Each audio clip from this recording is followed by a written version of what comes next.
que es don Manuel Alcázar. Pero bueno, Pablo, ¿cómo Invitado estás? de lujo para el día de hoy. ¿Cómo estás? Bien, ¿cómo estás tú? Pues también como tú, hombre, aquí estamos en casa. Eso está bien. ¿Qué es lo que hay que hacer? Manuel, ¿qué es lo que hay que hacer? ¿Verdad que sí? Manu, te cuento un poquito para toda la gente que nos está viendo esta semana atrás, que parece ser que ha gustado mucho, se ha enganchado mucho. He cambiado un poco la hora porque empezamos a las 7:30, a las 8 se partía por el tema de los aplausos, absolutamente necesarios, bajo mi opinión, para toda esta gente tan maravillosa que nos está ayudando. Y digo, bueno, pues como mucha gente me ha escrito, me dice, ¿por qué no lo empezáis un poco antes para que luego... Fantástico, pues empezamos a las 7, ¿vale? Y la idea es un poco, pues al principio hablamos un poco entre nosotros, la gente nos irá a ir haciendo preguntas, sobre todo por el tema de hoy tan importante, tanto que se habla del fútbol base, la formación y demás. Y intentaremos llegar a todos los que podamos, que ya sabes que no es fácil, ¿vale? Que muchas veces se nos quedan preguntas ahí en el aire, pero no es fácil, ¿no? Y a ver si en una horita nos da tiempo y seguro que pasamos un rato entretenido, tío. Estoy convencido que sí, ya lo verás. Oye, Manu, para un poco situar a todo el mundo, que hace falta, no hace falta que sea eso, pero bueno, para un poco, ya llevas muchos años ahí metido en el fútbol base, director de cantera del Rayo Majadahonda, y si yo te hago una pregunta de ¿qué es para ti el fútbol base? Uf, buena pregunta, ¿eh? Buena y bonita pregunta, ¿no? Para empezar, ¿eh? Bueno, para mí el fútbol base, fíjate lo que te voy a contestar, por mi perfil docente, ¿no? Y por tanto tiempo que llevo esa línea continuista que aprendí en su día ahí en Majadahonda y, bueno, y en los centros de estudios en los que me he formado, para mí es una forma de felicidad para el niño, Es decir, la primera, la primera cuestión que nos debemos preguntar es por qué un niño, ¿no? se apunta a jugar al fútbol, ¿no? Y yo creo que simplemente en edades tempranas se apunta para divertirse, para pasárselo bien, ¿no? Entonces, la primera reflexión que yo hago acerca del fútbol base va en ese sentido, ¿no? Es, ¿qué le aporta el fútbol base al niño en ese sentido, ¿no? Yo creo que es diversión. Luego ahí se abre un camino maravilloso en el que, pues, según las expectativas que se genere, el aprendizaje que eso conlleva y las habilidades que demuestra el niño, el alumno en sí, porque no es más que una escuela esto, ya va cogiendo otro tipo de magnitud, ¿no? Pero en un principio lo categorizaría de esa manera. Es decir, Y eso que lo comparto 100%, pues ya sabes que yo soy un amante de la formación y los años que me he tirado yo trabajando en fútbol base. ¿En qué momento crees que ese que has dicho tú, que me ha encantado lo que has dicho tú, de esa diversión, en qué momento se empieza a perder? Porque a veces sucede, ¿no? pues sí, lamentablemente a veces sucede. Mira, yo creo que la mayoría de los niños, que se puede detectar en los niños ese tema cuando abandonan la práctica deportiva. Es decir, ya sea en fútbol, ya sea en cualquier otro deporte, o fíjate lo que te voy a decir, incluso en un colegio, Ajá. tú tienes alumnos que pueden ser brillantes o no, muchas veces en función del profesor que tengan, abandonan los estudios. Y ahí sí que lo podemos considerar como un fracaso. Es a donde iba, es a donde iba. Entonces, yo creo, Pablo, que cuando un niño abandona la práctica deportiva, no siempre es por los profesores que tienen, muchas veces es por agentes externos, muchas veces es por sus familiares, muchas veces es por un tema social dentro del equipo, por sus propios compañeros. Yo creo que va todo ligado a eso, ¿no? Y cuando un niño abandona la práctica deportiva sin un motivo aparente, creo que es cuando hemos fracasado como docentes en fútbol base. Sí, pero claro, es que ahí, Manu, hablamos del eterno debate que hemos hablado tú y yo tantísimas veces, ¿no? ¿Todo entrenador está capacitado para dirigir el fútbol base? Bueno, probablemente no, probablemente no. Es decir, vamos a ver, el fútbol base, que es una escuela de la vida como muchas otras que tú conoces, Sí. es puramente vocacional. Y ya no solo lo digo por el tema de la remuneración económica, que como bien sabes en nuestro país es muy baja. No lo digo por eso. Lo digo porque tiene un componente de enseñanza y de aprendizaje muy, muy alto. Básicamente el 100%. Y si tú no tienes vocación para enseñar, no puedes compartir esta pasión con los niños. Es así de sencillo. Yo lo comparto, ¿eh? Lo que pasa es que, claro, siempre venimos al debate de yo quiero ser entrenador y me gustaría el día de mañana llegar a la élite y poder vivir de ello, ¿no? Y cosa que yo entiendo como profesor de la escuela de entrenadores o como jefe de estudios de escuela de entrenadores, yo lo comprendo. Claro, ese entrenador que quiere dar ese paso tiene que empezar en algún lado, ¿no? Correcto. Vamos a ver, Pablo, yo lo veo así. Si es totalmente lícito y totalmente paralelo poder llevar una carrera con esa tendencia, mientras que no vaya en sentidos enfrentados. Es decir, si tú no tienes capacidad formativa, no puedes empezar en la base. Es más, si tú no tienes capacidad formativa como buen entrenador, tampoco deberías entrenar a un equipo de categoría senior, porque quizás me equivoque, pero probablemente no te vaya a ir muy bien, ¿no? Pero si no tienes esa capacidad, te aseguro que en fútbol base no es tu sitio. Estarás preparado para muchas otras cosas, pero probablemente no estarás capacitado para una profesión tan bonita como es la docencia y más en el fútbol. Si tienes esta capacidad y tus expectativas son mayores porque crees que te desenvuelves mejor en un mundo más profesional o en un mundo en el que a la gente a la que te vas a dirigir pues tiene otros intereses y estás capacitado para ello y transmites esa pasión, probablemente te vaya a ir muy bien también tanto en fútbol base como en ese sector que tú dices de llegar a la élite y poder vivir de ello, ¿no? Pero yo creo que si no tienes esta capacidad, en fútbol base estoy convencido que no vales y en fútbol profesional, bueno, probablemente sí, no lo sé, pero seguro que te va a ir mejor si tienes capacidad de enseñanza. Es que tú has hablado de una cosa que es que la comparto tanto, que es la pasión, ¿no? Al final la pasión, si no tienes pasión, no puedes hacer nada en la vida. No puedes hacer absolutamente nada. Pero sobre todo, si no tienes pasión, cuando estamos hablando de fútbol base, en querer enseñar y educar deportivamente a nivel de competición y todo, eso está condenado al fracaso, ¿eh? Bueno, Pablo, tú ten en cuenta que si tú no tienes pasión y conocimiento, si tienes pasión, transmites, está bien, pero si no tienes conocimiento, no transmites nada. O sea, simplemente transmites una pasión que puede estar hueca. ¿El niño por qué va al fútbol? Cuando es pequeño, en edades tempranas. Porque se divierte, porque se lo pasa bien. ¿Y quién transmite todo eso? El entrenador. En esas edades, cuando empiezan, cuando son chupetines, prebenjamines, benjamines, alevines, en esas edades en las que el entrenador, más que entrenador, es un amigo y un referente para el niño, si no transmite con conocimiento y no tiene pasión, el niño no va a volver, no se va a divertir, no lo va a pasar bien, mucho más allá del contenido que tenga. Es decir, ¿el niño por qué va a volver? Porque se está pasando muy bien con sus amigos. ¿Y quién guía eso? El entrenador. Totalmente de acuerdo.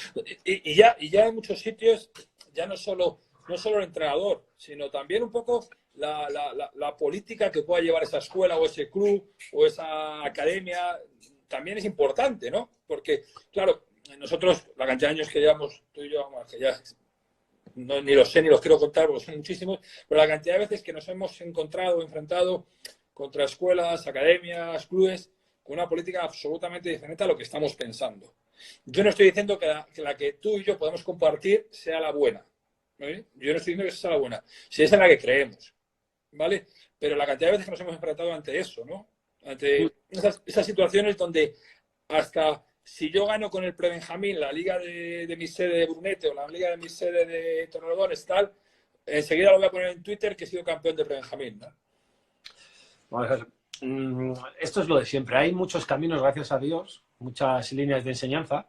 Nosotros, bueno, pues simpatizamos más con una porque nos sentimos más preparados para ello, o simplemente porque nos gusta más. No quiere decir que las otras sean erróneas, ni mucho menos, ¿no? Correctísimo, Simplemente correctísimo. son diferentes, ¿no? Yo creo que una buena escuela, aparte en la que enseñas, en la que tiene un carácter docente, porque por eso se llama escuela de fútbol, ¿no? Pues va un poco ligado a todo aquello que conlleva situación de solventar problemas para el alumno, es decir, ponerle en una dificultad para que luego él sea capaz de resolverla. ¿Por qué digo esto? Pues porque probablemente el día de mañana a lo mejor no va a ser futbolista con todos los niños que tenemos, pero probablemente estos mismos problemas los va a tener el día de mañana en su futuro trabajo, en la universidad o con su pareja, y esté capacitado para tomar una serie de decisiones, que es a donde voy yo, que es cómo veo yo el fútbol. Es simplemente enseñar al alumno, o al futbolista en este caso, a resolver una serie de situaciones que se le van a plantear en el campo de la manera correcta, ¿no? Es muy importante desde mi punto de vista que toda enseñanza no tenga ideas contradictorias ni contraenfrentadas, ¿no? En este sentido, es decir, por eso en una cantera todos tienen que saber a lo que van, ¿no? En un fútbol base todos tienen que llevar la misma línea. ¿Por qué? Correcto. Porque es un eslabón, ¿no? No se puede romper. Si tenemos ideas enfrentadas o simplemente en direcciones opuestas, o sentidos opuestos, mejor dicho, no auguro un futuro muy, muy próspero para esa cantera, ¿no? En Claro, formación. ese es el eterno debate de todos los años que llevamos. Entonces, ¿dónde, que es la pregunta complicada que muchas veces es difícil de conjuntar, ¿no? ¿Dónde se acaba la formación? ¿Dónde empieza la competición? ¿Van de la mano? ¿Empezaron antes? ¿Empezaron después? ¿Pueden ir juntas? ¿Van en paralelo? Para mí siempre van juntas. Para mí siempre van juntas. Es decir, nunca se deja de aprender. Es más, tú lo sabes bien, Pablo. Tú sigues aprendiendo a día de hoy. De cualquier faceta que te has encontrado, de cualquier persona. Estas mismas charlas y conferencias que estamos dando, al final, tú y yo nos estamos enriqueciendo mutuamente de nuestra conversación y lo ponemos a disposición de los demás, ¿no? ¿Qué es la competición, ¿no? En ese sentido. Yo creo que es el fruto del aprendizaje. Es decir, tú enseñas a los niños el material docente con el que tengas y el contenido que quieres enseñarles y demás, y a partir de ahí tú recoges una serie de resultados, ¿vale? No tienen por qué ser numéricos, ni mucho menos ganar o perder. Simplemente tú recoges, tú siembras y recoges. Y eso para mí es la competición. ¿Compites con quién? Contra ti mismo. Es decir, tú ten en cuenta que todos los fines de semana tú tienes un rival delante. Pero ese rival que tú tienes delante va cambiando. Tú no estás compitiendo contra un rival. No, tú tienes que estar agradecido a ese rival, tienes que estar agradecido a ese árbitro que se presenta y que gracias a ello puede jugar. Sí. Realmente, Pablo, ¿con quién compites? Contigo mismo, para tratar de hacerlo mejor que lo has hecho el fin de semana anterior. Eso es competir para mí. Y si te das cuenta, va ligado a la formación. Si tú mejoras día a día, pues compites mejor. La van de la mano, desde mi punto de vista. No sé cómo lo ves tú, pero yo creo que sí, ¿no? Sí, no, vamos a ver, yo lo comparto al 100%, porque además creo que hay que enseñar a competir, ¿eh?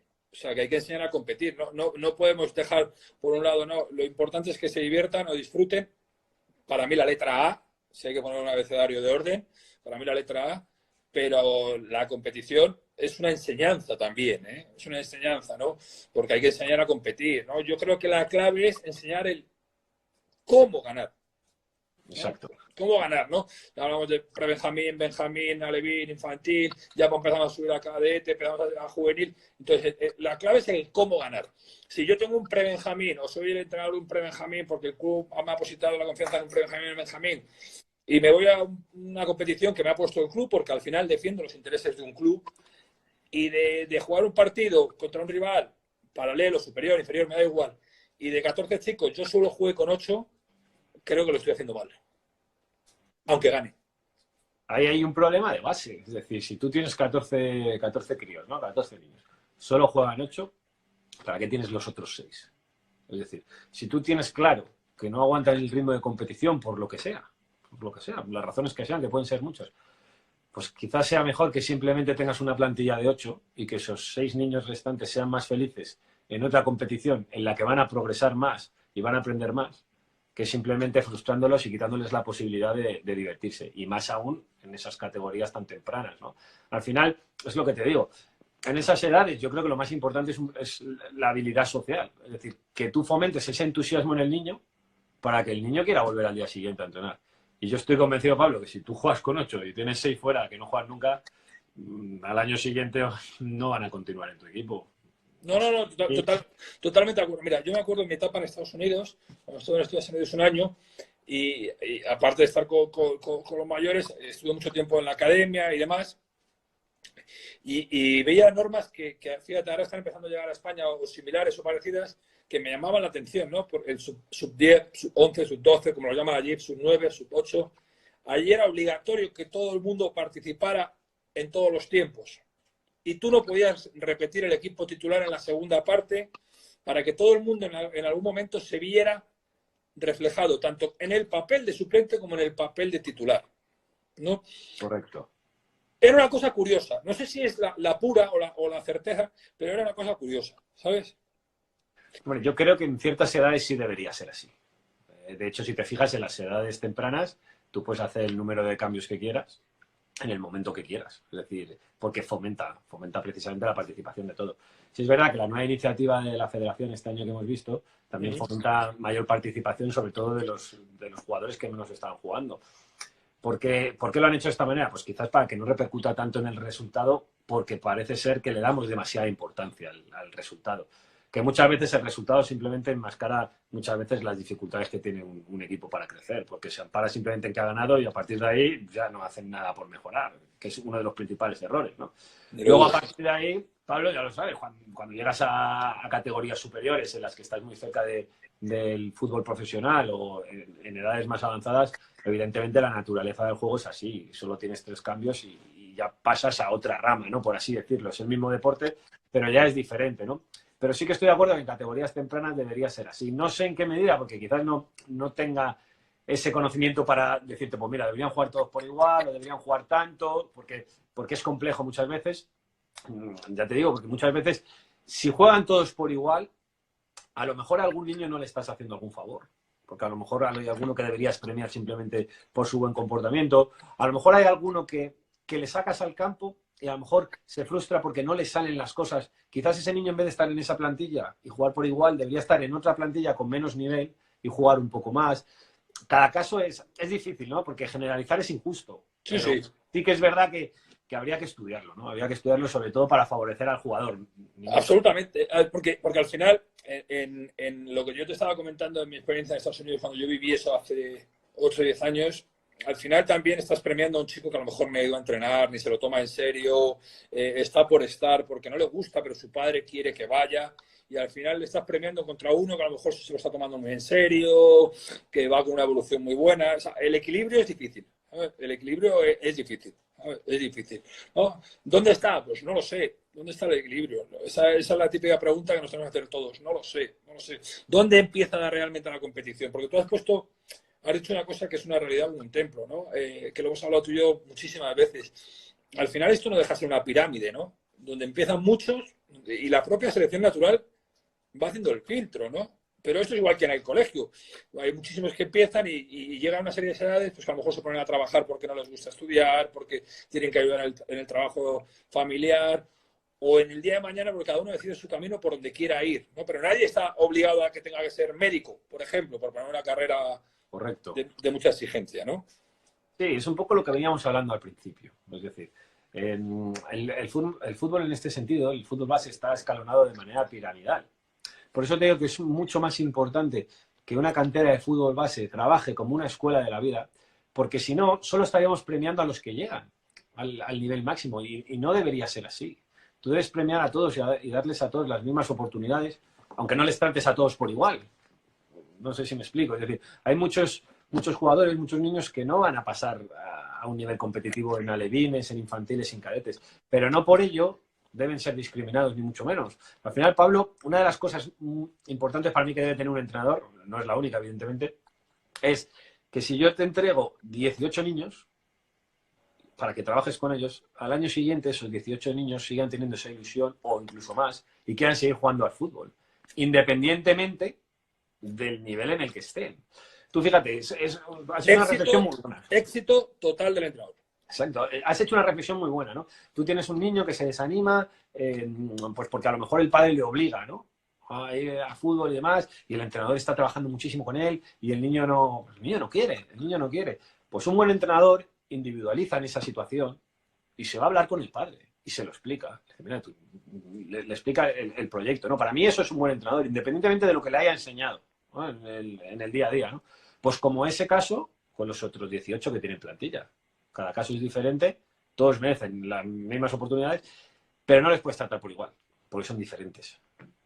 Totalmente de acuerdo. Yo me acuerdo cuando estaba tantos años ahí de director de cantera y luego en mi etapa en Madrid, siempre creo que al final lo bonito, yo creo que tú lo vives al día a día, yo creo que al final lo bonito es ver como una hornada de chicos de un Benjamín al paso de alevín, infantil, en cadetes prácticamente se mantiene el 70-80%, ¿no? Creo que eso es lo más bonito para los formadores, creo yo, ¿no? Sí, vamos a ver. Para mí es precioso que algún niño que ha empezado en pre-Benjamín con nosotros llegue a División de Honor, incluso al primer equipo, ¿no? Eso es un éxito de formación en ese sentido. Es decir, es un éxito en el que todo lo que tú le has enseñado a nivel futbolístico, a nivel teórico, ha dado sus frutos y ha llegado ahí.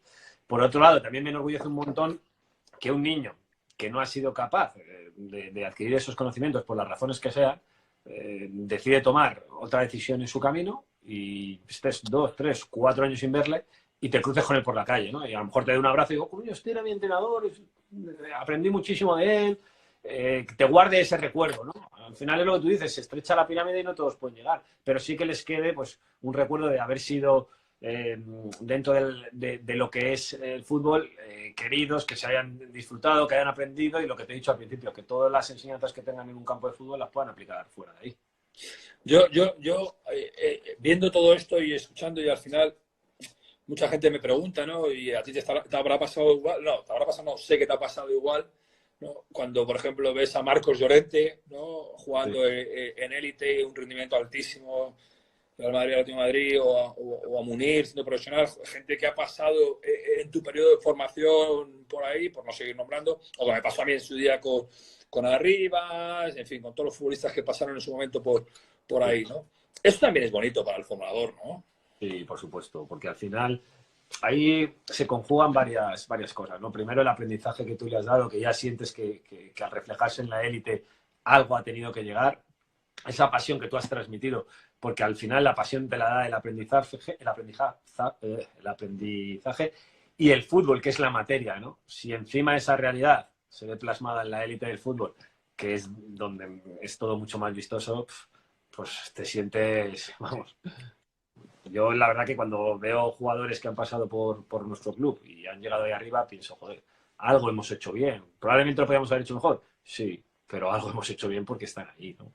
Claro, eso es bonito, o sea, es bonito. Yo, por ejemplo, te hablabas de Llorente, como puede ser Munir, o en mi etapa, Lucas, Teo, arriba, todo esto. Sí. Al final es bonito, ¿no? Porque dices, joder, esos chicos que estuvieron ahí con nosotros, con nuestros entrenadores, ¿no?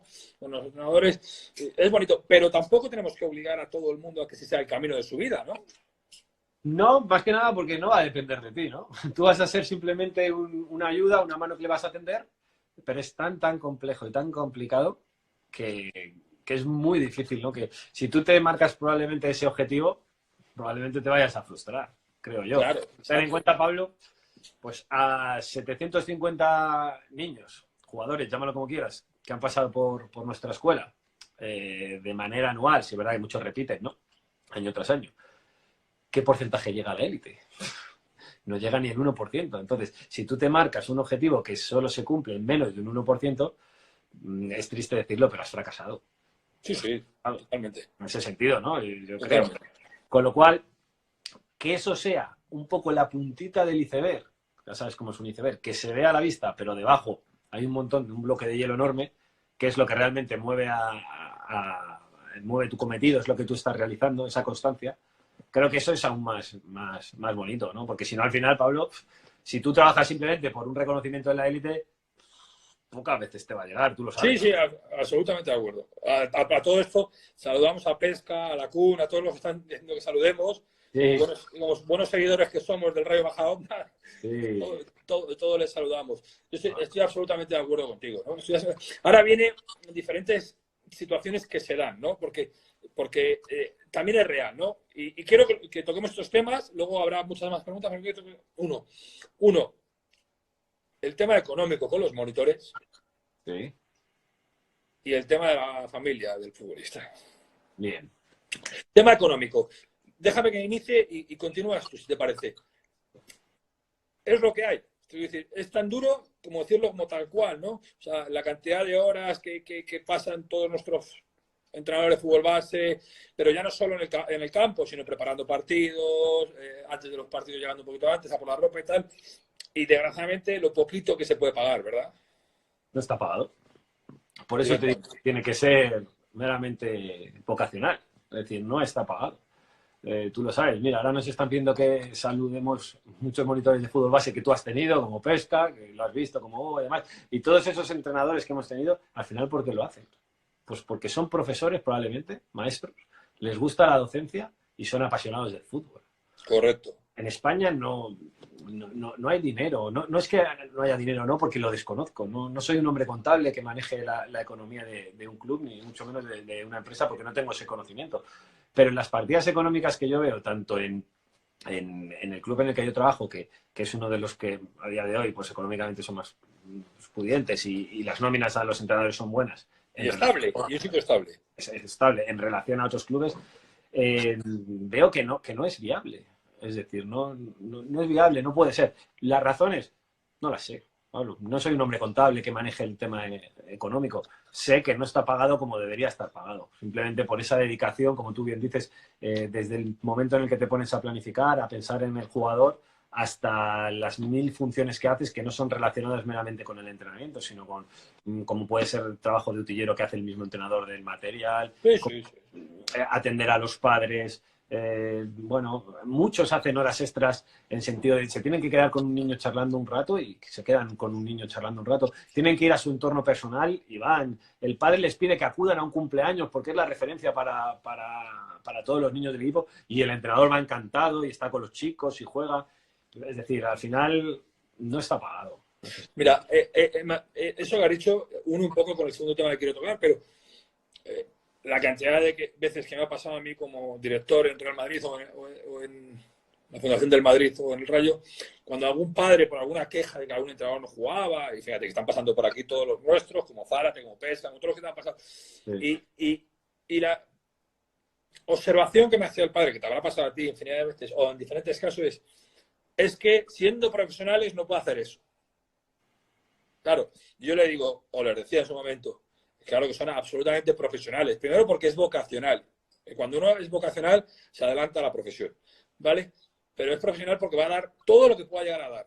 Pero la exigente que estoy usando como padre, como responsable de ese hijo, no la utilice como crítica de que son profesionales, ¿no? Bueno, es que es muy... Vamos a ver, el entrenador muchas veces se equivoca, pues lo primero porque es un juego y hay un acierto, ¿no? El acierto no te lo garantiza un buen trabajo muchas veces, ¿no?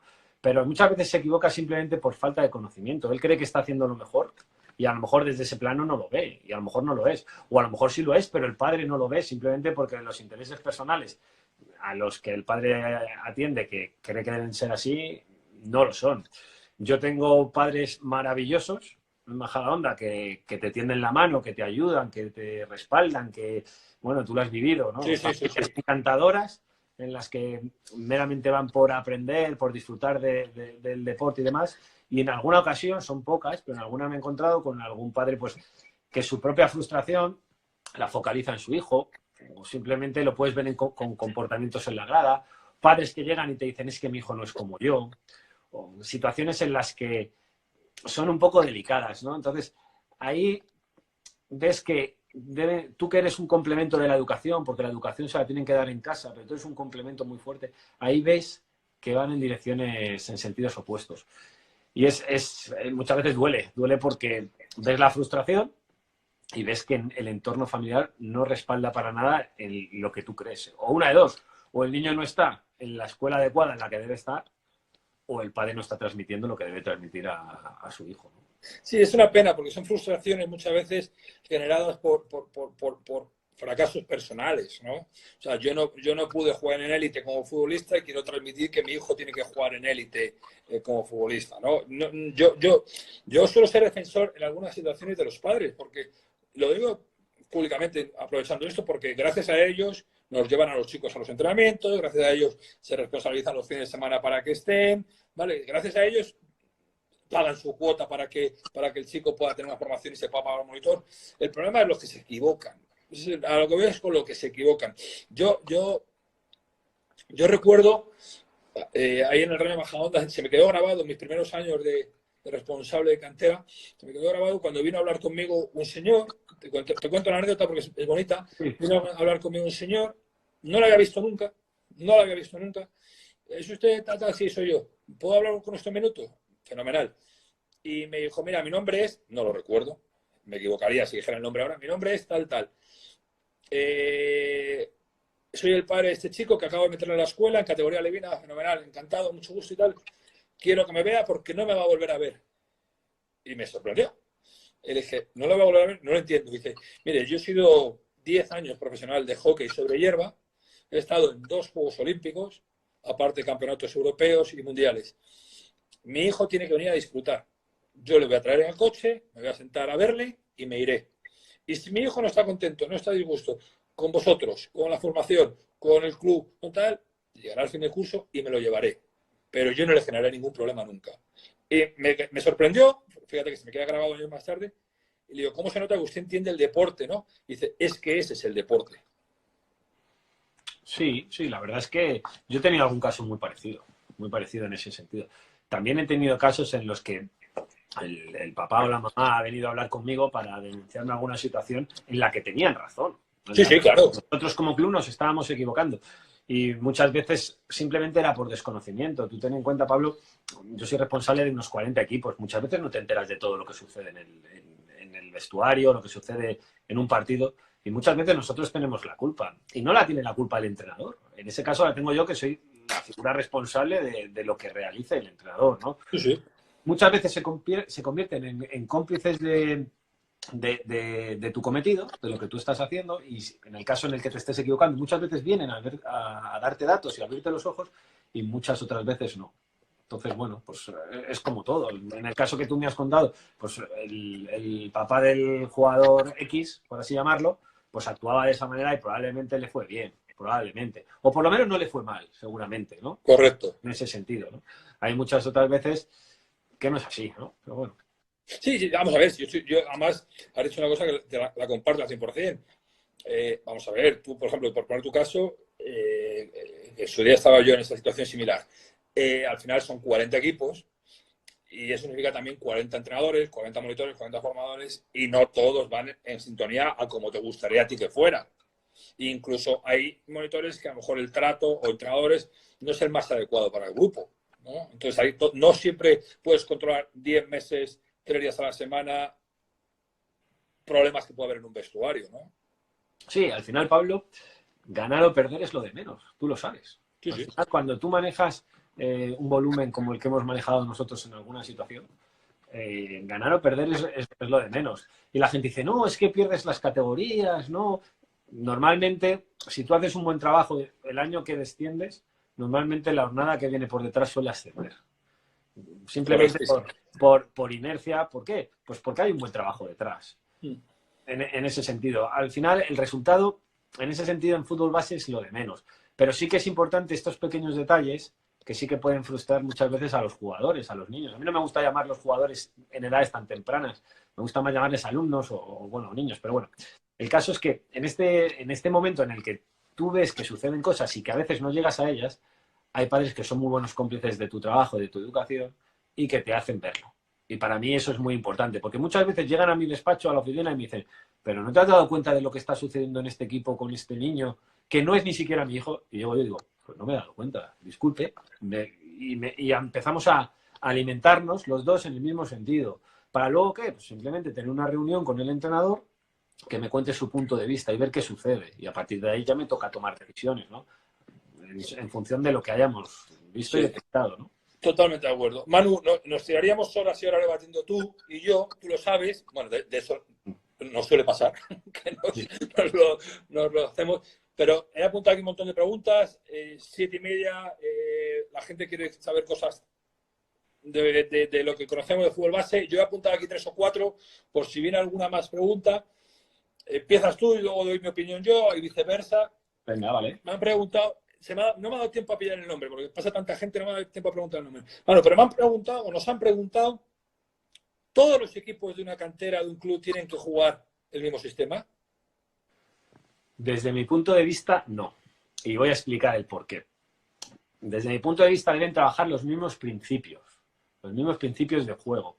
El sistema simplemente, para mí, en mi opinión, es una situación que se da cuando el balón está parado, en el que hay un dibujo, pues porque tienen que empezar a jugar de una manera ordenada, de manera con una repartición equitativa en el terreno de juego, ¿no?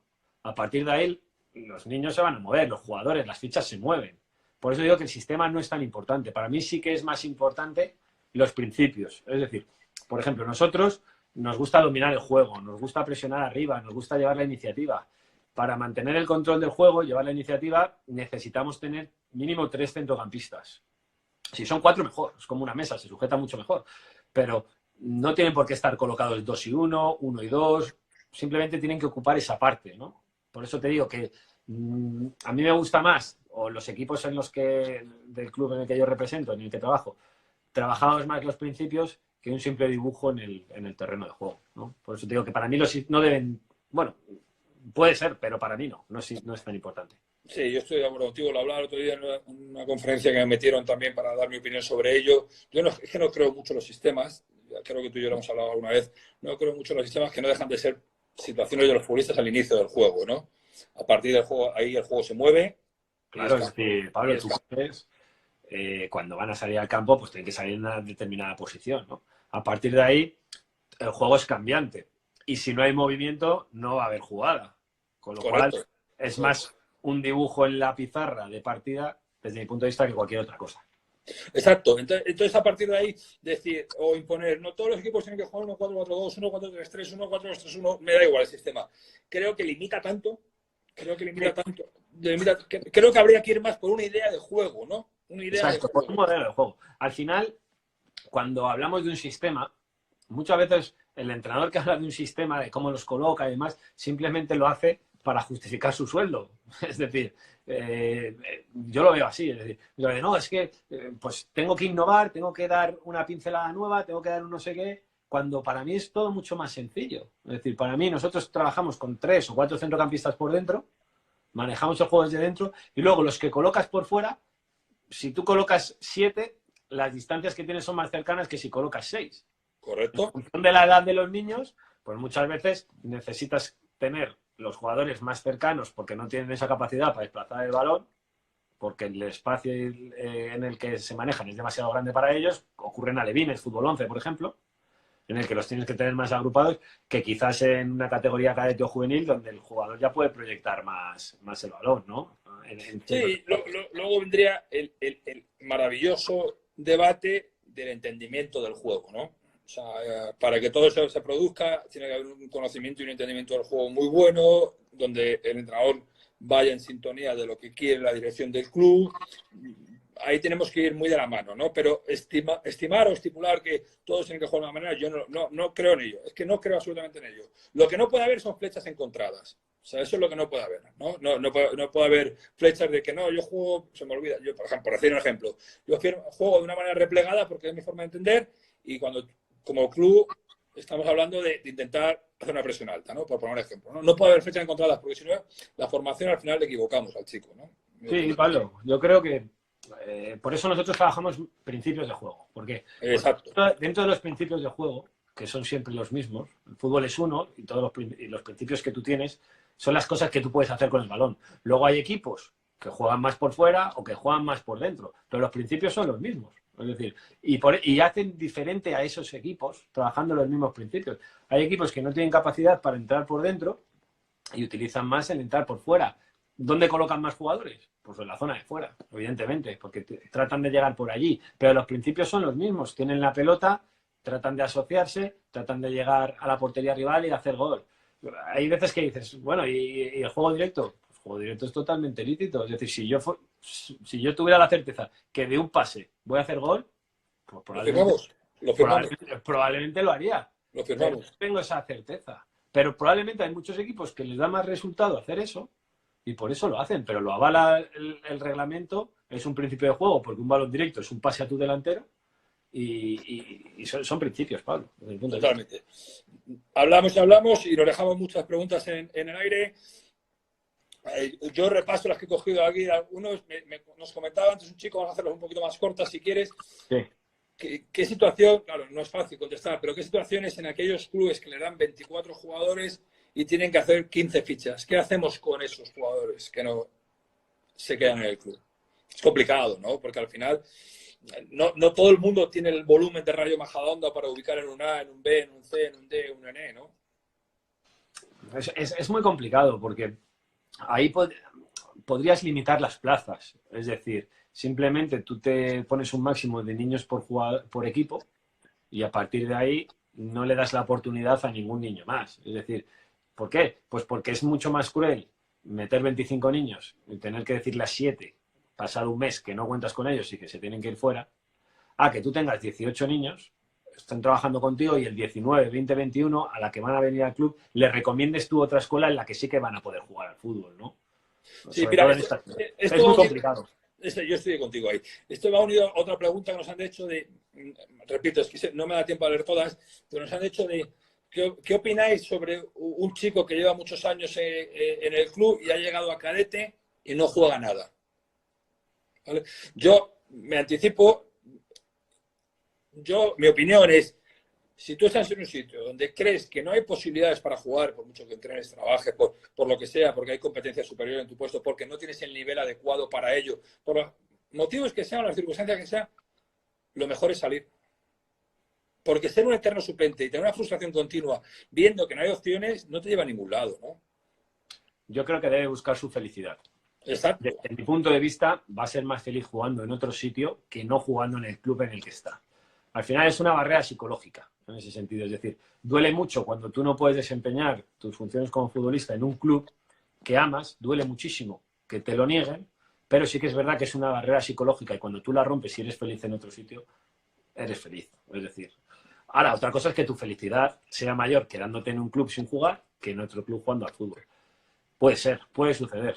Sí. Mira, nos han preguntado aquí 2 veces si la charla que se han incorporado tarde, aprovecho esta conversación para que yo las dejo a las 24 horas la historia, por si alguien la quiere ver después y demás, porque me suele pasar que mucha gente la ve una vez que ha llegado a casa, ha terminado las labores del hogar, además, porque están bañando a los niños, como pasó el otro día en varios casos y demás, ¿no? Entonces aquí se quedan grabadas. Manu, mírate, me han hecho una pregunta que me gusta mucho, porque este es un tema que hemos hablado tú y yo muchísimas veces, que es si se puede entrenar el talento. ¿Entrenar el talento, dices? Yo no, nos han preguntado. Ahora contestaré yo. Bueno, vamos a ver. El talento está ahí. Desde mi punto de vista es poner algo en valor. Es decir, el talento es poner algo en valor. Nosotros, si tú no trabajas el talento en el sentido de que no lo fomentas, de que no lo favoreces, ese talento se pierde. Es decir, tú tienes... Talento es que, para mí es que tú tienes una habilidad superior a la de los demás y tienes facilidad para ello. No tiene por qué ser una habilidad estética, por así decirlo. O sea, tú puedes tener el talento de aguantar físicamente más que nadie. Es decir, puedes ser más sacrificado que nadie, como le sucede a Rafael Nadal, ¿no? En ese sentido, ¿no? Que es más pesado que nadie compitiendo. No, pero es que a ti no se puede hablar de Nadal contigo. Entonces, no, lo que te quiero decir es que si tú no creas ese entorno para seguir fomentándolo y para seguir creciendo, al final el talento se pierde. No se pierde. Con lo cual, si eso es lo que entendemos por trabajar un talento, pues soy el primero que te va a decir que sí. Sí. Saludo a Juan desde Ceuta, que nos escrita, a Sergio, también arriba, siempre fijo en estas charlas, ha metido un montón de gente amiga. Lo siento, no me da tiempo a saludar a todos. Vamos a ver, el otro día yo hablaba de esto en una conferencia del tema del talento. Vamos a ver. Sí. Buena pregunta, Carlos, a ver si nos da tiempo a contestarle. El talento. ¿Qué es el talento? Vamos a ver. Es esa condición innata. Pero el talento, como has dicho tú, lo comparto, no tiene que ser llamativo a nivel estético ni de belleza. No tiene que ser llamativo. O sea, Messi tiene talento. Sí, Messi tiene un talento fuera de lo normal, porque Messi hace lo que todos les gustaría hacer de forma natural. Pero ese mismo talento lo puede tener Puyol defendiendo. Por supuesto. Pero tiene un talento fuera de lo normal para defenderlo. Tenía en su momento, ¿no? Esos son talentos que hay que servir. El problema que encuentro yo es si somos los entrenadores, yo me meto el primero, capaces de ver ese talento. Eso es lo que... La cantidad de veces que nos hemos frustrado y decir, no, es que este jugador no sale por fuera, no sale por fuera, es que no tiene tal... Pero sus condiciones son para salir por fuera. Exacto. O sea, sus condiciones son para salir por fuera. De repente le ves 3, 4 años más tarde en otro sitio, en otro club, y dices, oh, qué bien se asocia por dentro, qué importante es para su equipo y tal. Y dices, claro, es que era ese sitio, ¿no? Para él, ¿no? ¿Sabes? Eso es lo que llevo. Al igual que dices tú, eso puede llevar a que el talento se apague, ¿no? Porque nos lo cargamos. Ahí va ligado al conocimiento, lo que tú dices. Ese entrenador quizás no hemos sido capaces de verlo porque no hemos tenido ese conocimiento. Mira, nos han preguntado, que es lo que decía de Carlos, tengo más apuntadas, pero la de Carlos me ha gustado, si consideramos que juvenil todavía es formación. Sí, desde mi punto de vista, sí. Sí es verdad que es una etapa en la que tienes que maximizar el rendimiento, desde mi punto de vista. Es decir, en juveniles tienes que maximizar todo lo que han aprendido los niños hasta aquel entonces, ¿vale? Pero para mí sigue siendo una etapa de formación. Realmente no te podría decir, desde mi punto de vista, cuándo termina fútbol base. Bueno, parece que lo delimitan las categorías, ¿no? Pero una etapa de aprendizaje no te podría decir cuándo termina, porque, como tú bien sabes, muchos primeros equipos con jugadores de 25 o 30 años siguen aprendiendo, ¿no? Y son mejores con 30 que con 25. Sí. Parece que están delimitadas las etapas porque hay que encorsetarlas de alguna manera y dice, bueno, pues hasta juveniles de fútbol base y luego a partir de ahí ya no. Pero hay jugadores 20, 22, 24 años es numérico, por decírtelo de alguna manera. Pero yo sí que lo considero porque creo que en juveniles se maximiza el rendimiento. Es decir, todo lo que han aprendido anteriormente deben ponerlo en práctica y deben de llevarlo al máximo exponente porque ya están formados a nivel físico y cognitivo. Sí, mira, yo en mi etapa entre Atlético de Madrid e Inter estuve ayudando en la dirección del Nuevo Boadilla, que les mando un saludo desde aquí. Y claro, estamos hablando de un club de 1000 y pico niños, una locura extraordinaria, porque es un crecimiento maravilloso, ¿no? Y llegamos a la etapa de juvenil, ¿no? Que además he visto que se ha enganchado por aquí Javi, también le mando un saludo, entrenador de juvenil A. Y llegamos a decir, ¿y a partir de dónde competimos? ¿No? Y yo sí que pensé en ese momento, creo que juvenil A, juvenil B, un chico de 18, 19 años, ya en su última etapa antes de llegar al fútbol amateur, al fútbol regional o al fútbol semiprofesional, donde lleguen, sí que tienen que ver la exigencia de que defienden el interés de un club, como entidad, para que esté en una categoría alta para toda la base que viene desde atrás. ¿No? Para toda la base que viene desde atrás. ¿No? Entonces, creo que hay un momento que ya con 17, 18 años es cuando empiezas a dar los pasos en la vida definitivos, ¿no? O sea, es, como has dicho tú, está encasillado ahí, pero es cuando voy a ser universitario, me voy a meter en el mercado laboral, quiero hacer un módulo de formación, o sea, creo que ese momento es importante para dar el paso, ¿no? Sí, la categoría juvenil y más en esas categorías altas como División de Honor, Liga Nacional y demás, son un buen trampolín para proyectarse a nivel deportivo, ¿no? A nivel futbolístico. Es decir, cuando tú compites en una categoría más alta, se supone que tienes mejores condiciones para el día de mañana desenvolverte en una categoría senior. Pero tú, Pablo, sabes que hay muchos jugadores que no han llegado a esas categorías y que han llegado a fútbol profesional, simplemente porque su aprendizaje ha sido un poquito más tardío. Sí, sí, no. Y futbolistas que tú les has visto, incluso vamos a poner ejemplos de élite, ¿no? Bueno, el caso de Marcos Llorente. Mira, Marcos Llorente, jugador que siempre ha jugado por dentro, porque físicamente fortísimo, una capacidad de llegar a las dos áreas, capacidad de ir a todas las ayudas, y está dando rendimiento jugando por fuera con Atlético de Madrid. ¿No? Simeone le ha encontrado ahí un sitio para las condiciones del equipo y le está dando un rendimiento por ahí, ¿no? Un rendimiento por ahí. Manu, me preguntan por aquí, esta me encanta a mí, pero me preguntan por aquí, sí. ¿qué repercusiones están teniendo las chicas en el fútbol base? ¿Van llegando, no van llegando? A nosotros personalmente no tenemos muchas niñas. No es que no queramos, es simplemente que no tenemos demanda. Es decir, tenemos a lo mejor 6 o 7 niñas en todo el club, están integradas con los niños hasta categoría infantil y normalmente cuando llegan a infantil, porque ya sabes que no los equipos mixtos, cuando ya son cadetes y demás, es un poco más específico, nosotros las derivamos a un club mejor. Es decir, a una estructura mayor. De hecho, también lo hacemos con niñas que son más pequeñas. Las derivamos a un club mejor cuando vemos que las expectativas que ellos tienen y que se cumplen a nivel futbolístico son mejores para ellas. Entonces, ¿para qué van a estar con nosotros en el Rayo Majadahonda si seguramente tengan un futuro mejor en otro club, ¿no?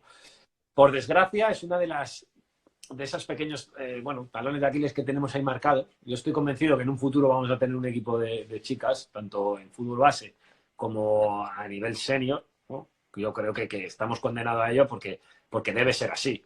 Pero sí que es verdad que no es por oferta, sino es por demanda. Es decir, son muy pocas las chicas que a mí cuando me llegan las matrículas, yo veo, y hay 6 o 7, siempre intento, si tienen la misma edad, ponerlas en el mismo equipo y demás. Correcto.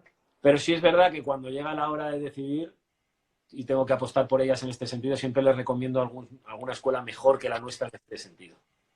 Yo estoy contigo absolutamente de acuerdo, ¿no?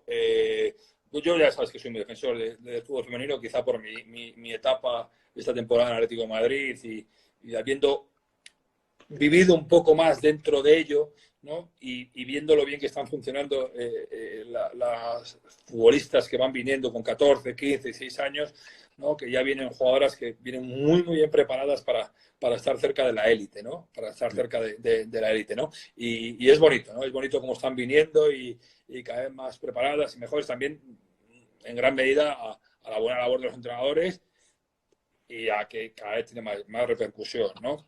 Manu, nos preguntan por aquí la diferencia que puede haber entre un entrenador formador y un entrenador que tenga que estar en competición de exigencia de resultados. ¿Tú crees que eso se puede llegar a ver?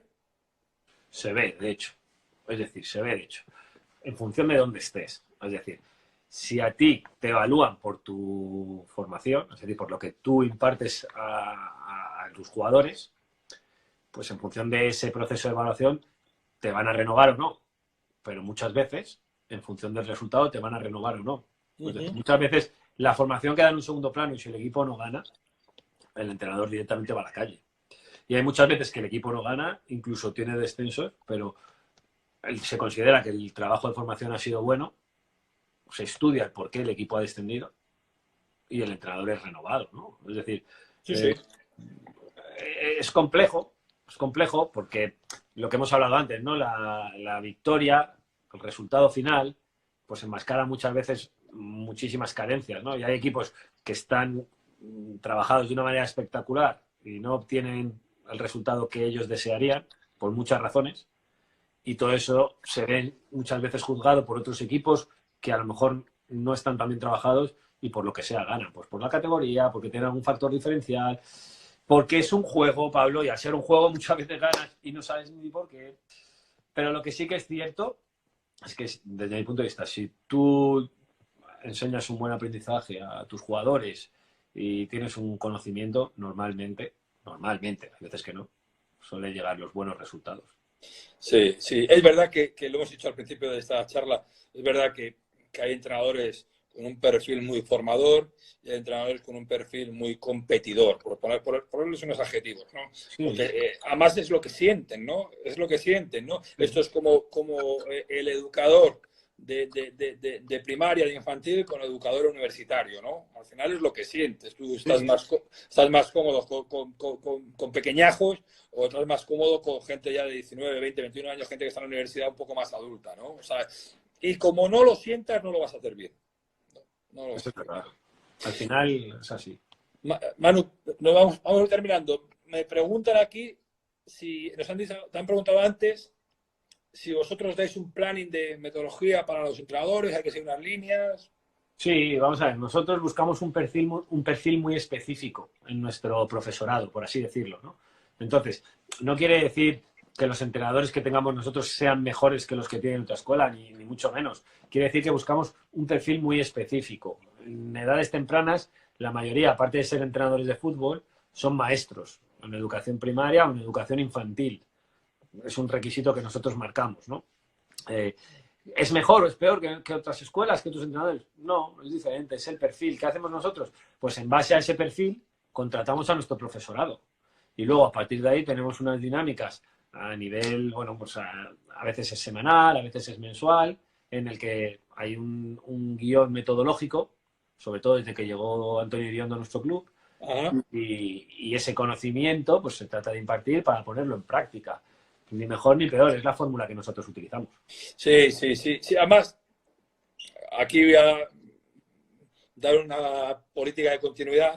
La verdad es que la etapa de Antonio como entrenador, en su momento, hace muchos años, cuando empezó en el club a formar, estaba yo director de fútbol base, luego ya salté yo primer equipo, él se marchó, entraste tú. O sea, que hay una continuidad un poco de ideas muy similares, ¿no? Muy similares, que al final te marca es que el Rayo Majadahonda siempre apuesta por este tipo de, ¿no? Y eso es, pues es bonito para todos, ¿no? Es bonito para todos. Nos dice por aquí, saluda a Basilio, capitán del primer equipo vuestro, Manu. Qué grande, Basi. Sí, capitán del primer equipo vuestro, Miguel, gente que ha participado. Nos dicen que guardemos el directo, veremos a ver cómo podemos guardar el directo. Bueno, son muchas cosas. Manu, últimas preguntas que he apuntado por aquí. La preparación física en la base, nos preguntan.